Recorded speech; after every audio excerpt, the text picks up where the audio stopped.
Welcome back to Crime Scene X. In today's video, I will be telling 4 true horror stories that take place in a graveyard.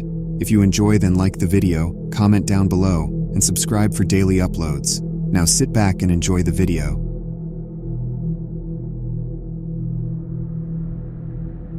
I've got a story that's been playing on a loop in my mind since it happened. It's about a visit to a graveyard that turned horrifying pretty quickly. And no, it wasn't haunted or anything. Just plain creepy, and more real than I would have liked. I had to visit the old town graveyard for a college assignment, document some stuff about the graves and the people buried there. Simple, I thought. Won't take more than an hour. It was already late, so I hurried, not wanting to be there after dark. The place was as spooky as graveyards get, and I didn't want any part of it, but the assignment was due next morning. I started snapping pictures and jotting down names, making sure I was getting all the details right. The air felt colder the deeper I went in, but I brushed it off as my imagination. Then I heard it, a faint but clear sound of shovels hitting the ground. I froze, straining my ears. It was real. Somebody was digging. Fear gripped me, but curiosity had its hooks in deeper. I tiptoed towards the sound, heart racing, and there they were. 3 guys, 2 digging, and 1 keeping watch. They were grave robbers. There was no other explanation. I knew I should run, but my legs wouldn't cooperate.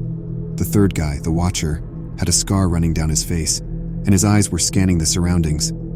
The grave they were at was fresh, the soil still loose. They seemed to be in a hurry.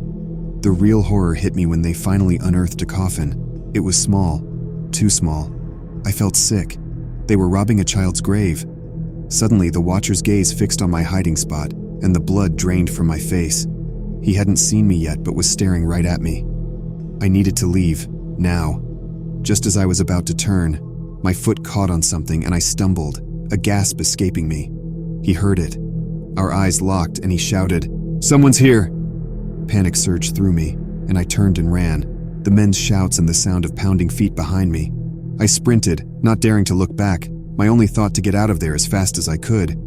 The entrance seemed miles away, but finally I burst through, not stopping until I reached the safety of the well-lit street.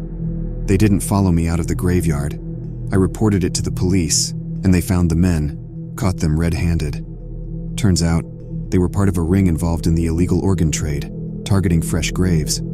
It was nauseating, terrifying. I couldn't get the image out of my head.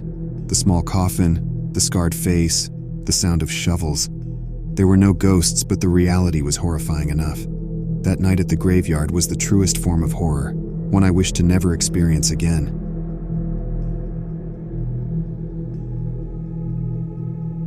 I lost my way one evening, got stuck in the sprawling maze of the city, and somehow found myself near an old, neglected graveyard.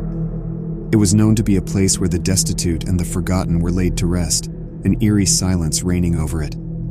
The graves were unkempt, markers faded, and the whole place had an air of abandonment and neglect. Being hopelessly lost and with my phone battery dead, I decided to cut across the graveyard to reach the main road on the other side.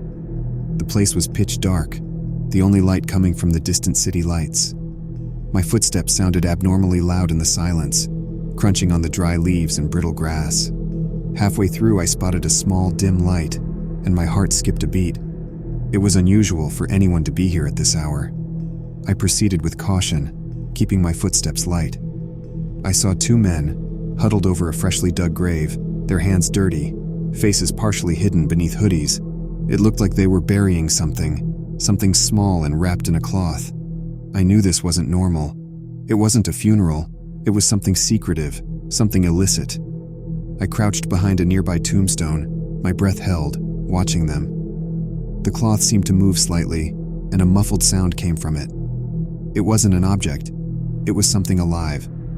The men were talking in hushed tones, using slang and codes, obviously used to such clandestine meetings. It was evident. They were doing something highly illegal, and I was the unintended witness. Every instinct told me to back away slowly and leave unnoticed, but my conscience wouldn't allow it. I pulled out my phone and started recording them, my hand shaking, praying they wouldn't notice me. The air was tense, and I felt a cold sweat break out on my forehead as I captured their actions and their conversation, which was filled with references to packages, and deliveries. Finally, they seemed satisfied that their task was complete, and they started walking away, leaving the small, moving bundle buried in the shallow grave. Once they were far enough, I sprinted to the spot, my mind racing, hands trembling as I uncovered the bundle. It was a small puppy, scared, shivering but alive. My heart raced, anger and disgust mingling with relief. I had documented a crime, witnessed the depths of human cruelty. I picked up the tiny, frightened creature and made my way out of that forsaken place as fast as I could.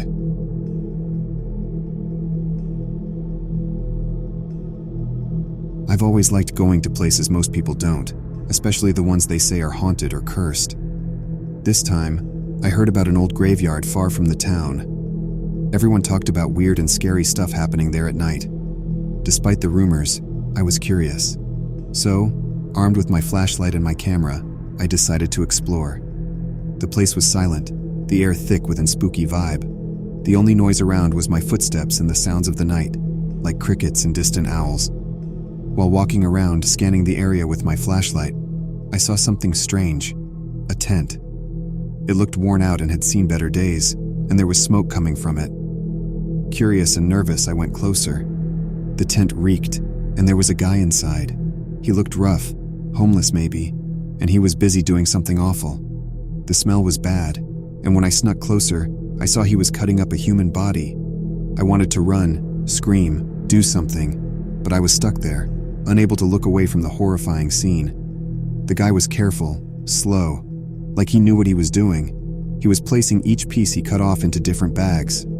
After he was done with his gruesome task, he took the bags and disappeared into the darkness of the graveyard. That's when my legs finally decided to work again. I sprinted back to town, my heart pounding in my chest, and contacted the police immediately. I led the police back to that haunting place, and the investigation that followed was extensive. They concluded that the man was indeed homeless, a serial killer who had found refuge in the hidden corners of this neglected graveyard. He had been living there, going about his sinister business away from the eyes of the world. It was a grim realization, seeing how horrifying human beings can be, how much pain and terror one person can inflict.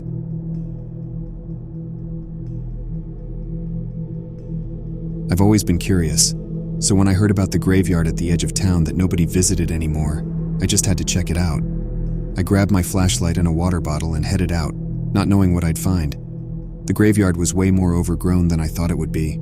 Tall grass, weeds everywhere, and the gravestones looked like nobody had taken care of them in years. I started walking around, shining my flashlight on the graves, trying to read the names and dates. It was super quiet, just the sound of the wind and my own footsteps. Then, out of nowhere, I spotted a fresh mound of dirt. It looked like someone had dug a grave recently.